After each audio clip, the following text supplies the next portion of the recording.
Ils ont anniversaire, 43e anniversaire, il y a IDPS depuis 82.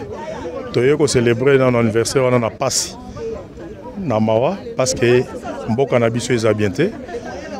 Ils ont agressé et pas Rwandais, un criminel Kakame Rwandais.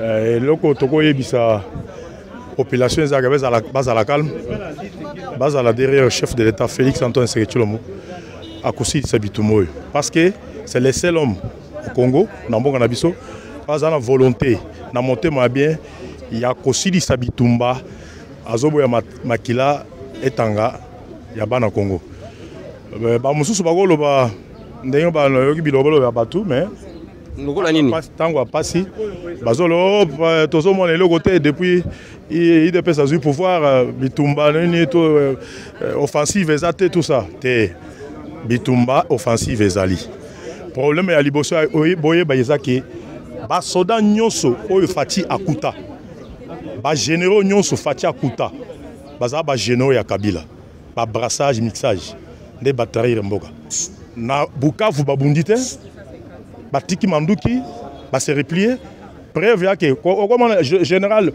puis tozo ebisa président de la République a ébaqué bato ba sala ka bitumba baza ba généraux te comment okuta na province moko 22 généraux mais bazo kanga côté wana c'est que ba soldat te soldat ke akotaka na armée pona kozwa mbongo te soldat kotaka mosala soldat pona ko défendre ekolo ba prêtaka serment balobaga tokokufa pona ekolo.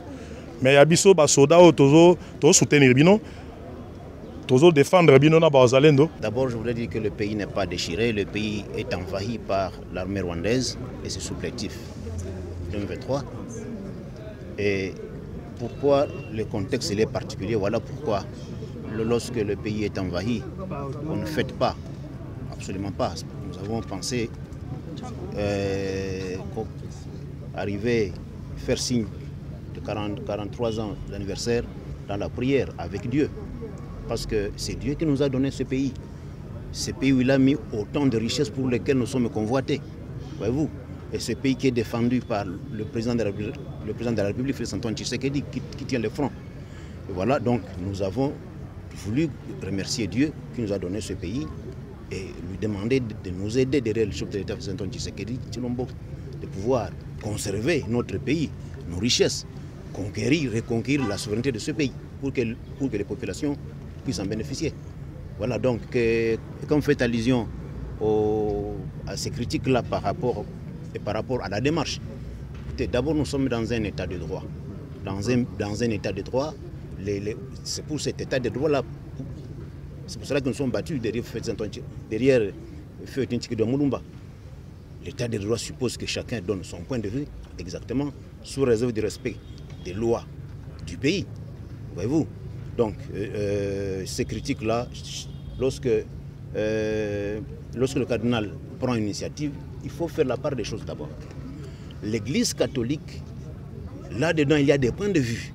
Quand vous comparez les points de vue de l'archevêque Melchisedec, qui est à Beni Boutembo là-bas, il dit, il soutient le chef de l'État en disant qu'on ne négocie pas avec ces rebelles.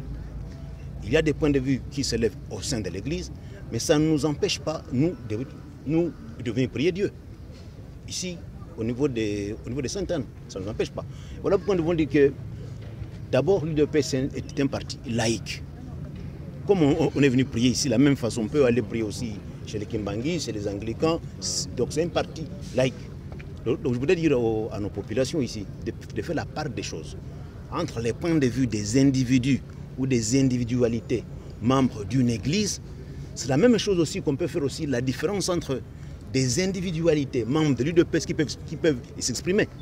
Quand est-ce qu'on arrive à dire que c'est quand les organisations ou bien la hiérarchie, toutes s'est réunies, on lève l'option qu'on peut donner ces points de vue à l'organisation. Pour l'instant, nous constatons que nous, l'UDPS, derrière Félix Antoine Tshisekedi, Chilombo, nous sommes en train de travailler pour la reconquête de la souveraineté du pays, tel que Dieu nous l'a donné. Oui, bonjour. Présentez-vous. Je m'appelle M. Corneille Katenda, président cellulaire. 43 ans après parti des PES, qu'est-ce que la population peut retenir sur cette grande partie? En tout cas, la population qui nous entoure et qui nous écoute à ce moment, ils doivent retenir que l'IDPS a persisté, il continue à persister encore. Il a commencé du néant jusqu'à amener son parti au pouvoir. C'est déjà un but marqué. C'est-à-dire l'IDPS, c'est un grand parti au pays qui a persisté pendant plusieurs années et qui commence aussi à persister jusqu'à nos jours. Après pouvoir, parti IDPS, c'est que vous allez le monde. Et le côté, IDPS ezali état d'esprit. IDPS ezamungwate, IDPS ezali état d'esprit. Et bandaki to moni mbonge oye ko ningisa biso ko leka yatango Mobutu te IDPS mona ba pasi nyonso. IDPS eza état d'esprit et kozalaka état d'esprit ndenge ezali wana. Ata batikali moko mais IDPS ko silaka te. Merci beaucoup. Bon, l'IDPS a mené combat pendant des décennies pour apporter un changement qui doit partir vers, c'est-à-dire en commençant par l'époque de nos pères jusqu'à ce jour. Pourquoi je dis cela? Parce que le changement n'est pas seulement au niveau de la nation, mais le changement est au niveau de mentalité et dans certains domaines. Alors je vais commencer d'abord par la question de la justice, la question de la souveraineté nationale, qui est liée même au développement de notre pays. Et pour ce faire, il a fallu que le chef d'État prenne des décisions,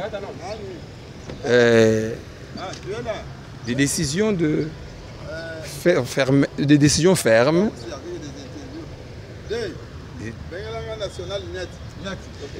décisions fermes pour apporter le changement. Et ces décisions qu'il avait prises ou qu'il est en train de prendre nous a coûté aujourd'hui l'agression rwandaise, entre autres l'agression rwandaise, les AFC, les Nanga et tout consort. C'est-à-dire, vous avez suivi comment le chef a dit que les M23, Paul Kagame et FCC, Nanga qui a pour parrain Kabila. Donc le fait d'apporter un changement dans les institutions, de la manière dont la chose était menée auparavant, et dont il a dit non, il faut changer. Comment expliquer que l'accord qu'ils avaient signé donnait une grande partie ou alors le contrôle total de notre pays aux Rwandais? Et comment voulez-vous que le pays puisse se développer avec ces genres d'accords qui, au préalable, bloquent tout système de développement du pays, où il y avait des sommes colossales qui étaient versées au compte du gouvernement rwandais et dont l'armée était infiltrée déjà avec des officiers rwandais qui aujourd'hui sont en train de mettre à terre le pays. Heureusement pour nous, le chef d'État est décisif. On ne va pas négocier ni dialoguer avec le M23 et Kabila qui est le parrain d'EFC. Mais le pays va se relever. Comme venait de dire tout à l'heure le secrétaire général de Obizibou, que ce n'est pas la première fois que Goma tombe ou Bukavu. Mais cette fois-ci, c'est la toute dernière. Parce que nous allons récupérer toutes ces provinces-là avec Fachi. Comme il avait dit, la riposte sera rigoureuse et stratégique. Attendez, vous allez voir ce qui va arriver et la communauté internationale sera prise à témoin. Parce que jusqu'à présent, cette communauté qui est recélère, je dirais, je pèse bien mes mots, parce que les minéraux qui sont pillés en RDC au prix de sang de nos frères et nos sœurs, c'est ceux qui sont revendus. Ces minéraux sont revendus aux Européens et Américains, autres. Alors voilà pourquoi ils tardent à appliquer des sanctions. Comme j'ai dit, là où ils ont eu à faire seulement 6 mois. 6 mois, prendre Kinshasa, ça fait 3 ans qu'ils sont là. Ce pays n'a jamais été défendu comme le fait de la sécurité. Comme vous êtes suffisamment informé, l'armée n'avait jamais eu autant de mois qu'il a entendu. Il y a des problèmes au niveau interne, au niveau de l'encadrement de l'armée, ainsi de suite.